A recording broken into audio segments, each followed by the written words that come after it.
Hello everyone, আসসালামু আলাইকুম। Giant's মম cooking ওয়ার্ল্ডে সবাইকে আরও একবার স্বাগতম।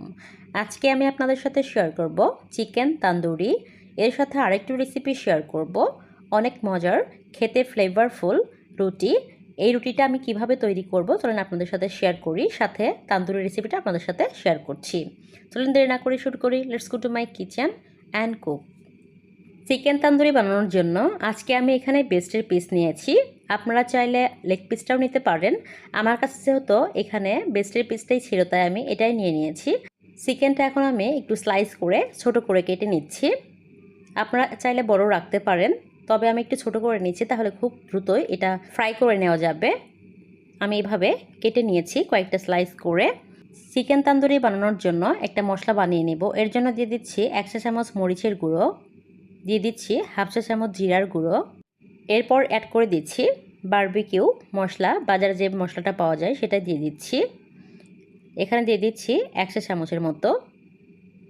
এরপর দিয়ে দিচ্ছি 1 চা চামচ আদা রসুন বাটা, দিয়ে দিচ্ছি টমেটো সস প্রায় 1 টেবিল চামচের মতো, দিয়ে দিচ্ছি সয়া সস প্রায় 1 টেবিল চামচ,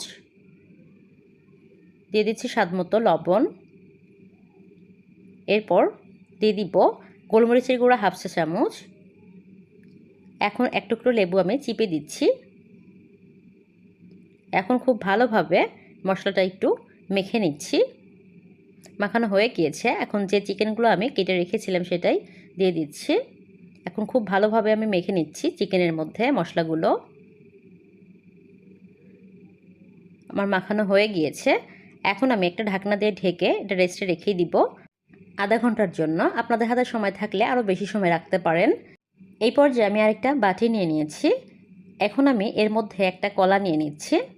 কলার খোসাটা ছাড়িয়ে আমি একটা চামচের সাহায্যে খুব ভালোভাবে ম্যাশ করে নিচ্ছি। আপনারা চাইলে এটা হাত দিয়েও করতে পারেন, তবে চামচ দিয়ে করলে কাজটা বেশি ইজি হয়। এরপর দিয়ে দিচ্ছি স্বাদমতো লবণ।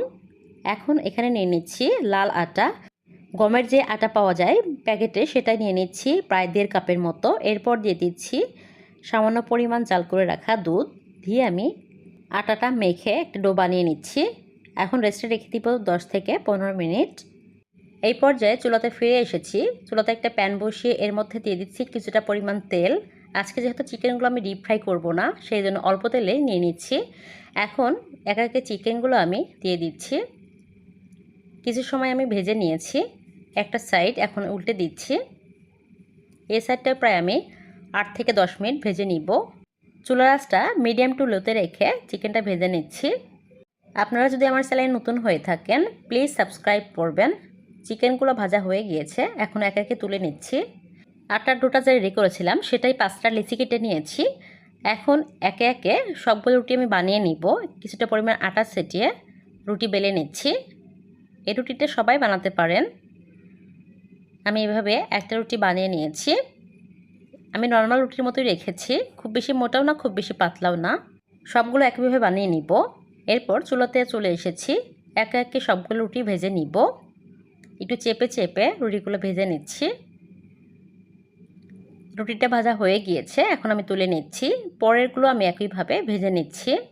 সবগুলো রুটি ভাজা হয়ে গিয়েছে। তান্দুরি চিকেনটা আমি সার্ভ করে নিয়েছি।